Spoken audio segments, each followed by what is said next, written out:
Compassion Program. Tell us a little bit about what God's doing in your life. Yeah?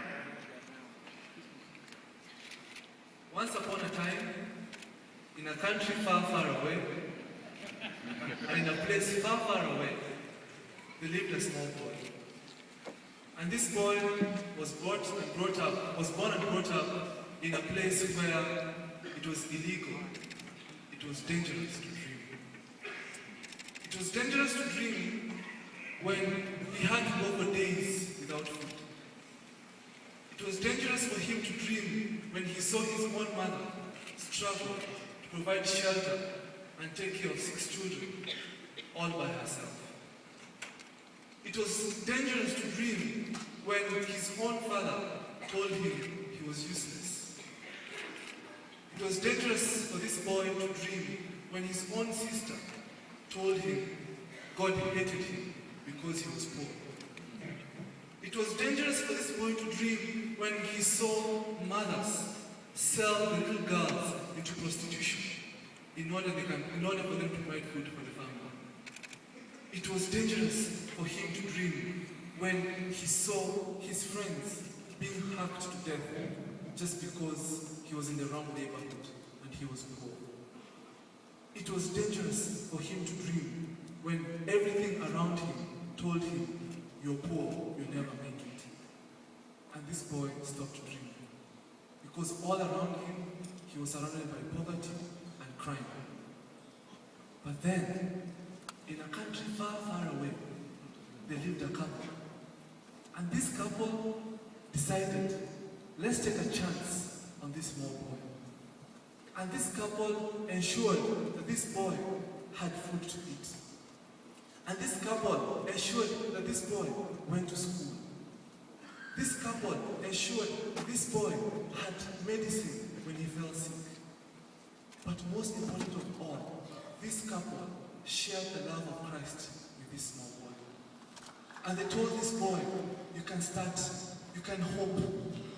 They told this boy that Christ loves you.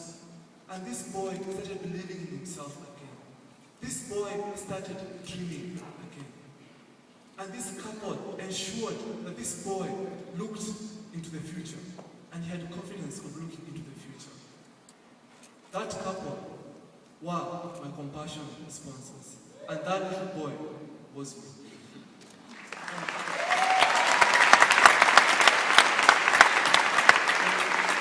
Something I want to tell you is that there are tens of thousands of children just like that small boy around the world. And all they need is someone like you and me who can tell them that it's okay to dream again. That it's legal to dream again. Thank you very much.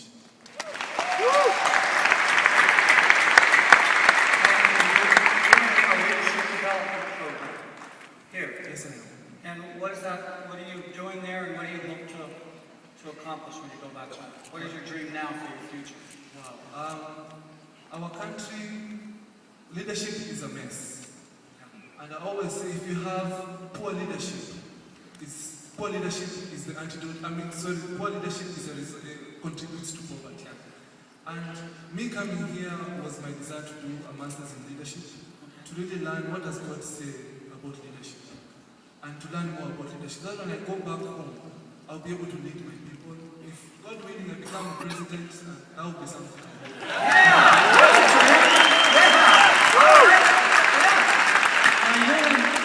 You've been in the U.S. 10 weeks? Yes, I am. And you're in Denver, Colorado, right? Denver Seminary. Denver Seminary, all right, yeah. And you know what's awesome about January? It will be just like it was in Kenya. Yes, it will be like it. And this will be all you need to wear outside. Yeah.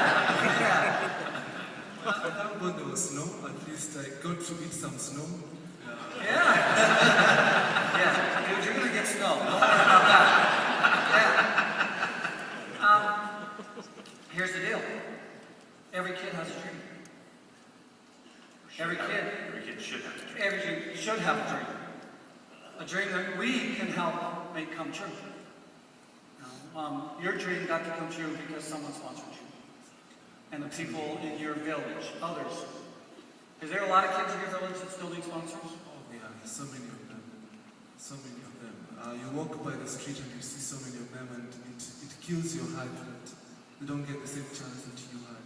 And sometimes you pray that God will just do something about that. And what's their future? Wow. Like most of my friends, their future is the grave. Because most of them either end up dying because they can't go to hospital, and most of them end up dying because they have no food to eat. And most of them, it's either the prostitution that gets them, or it's either the police that gets them, or either the crime that gets them. So most of them are, like for my case, all my friends when I was young, I only have one friend remaining. All of them have passed away. Thing is, we can make a difference. And this isn't, this isn't a church thing. This isn't a youth group thing. This is a you and me thing. It's God's calling us to make a difference, to feed a dream like Anthony's for a future. That God has plans for him. To be president, I like that. Do you need some vice presidents if you get elected? Because then you see this. You're going to be good. Yeah, you're going to be good. Yeah, he's got the moves. So here's the deal. We're going to ask you to sponsor a kid. If you have a kid, sponsor another kid. Lots of us have sponsored multiple students. They're going to be fed, they're going to be clothed, they're going to hear the gospel, their lives are going to be changed, they're going to know Jesus. It's one of the wonderful things about compassion. And it's just so easy for us to go on and think, no big deal.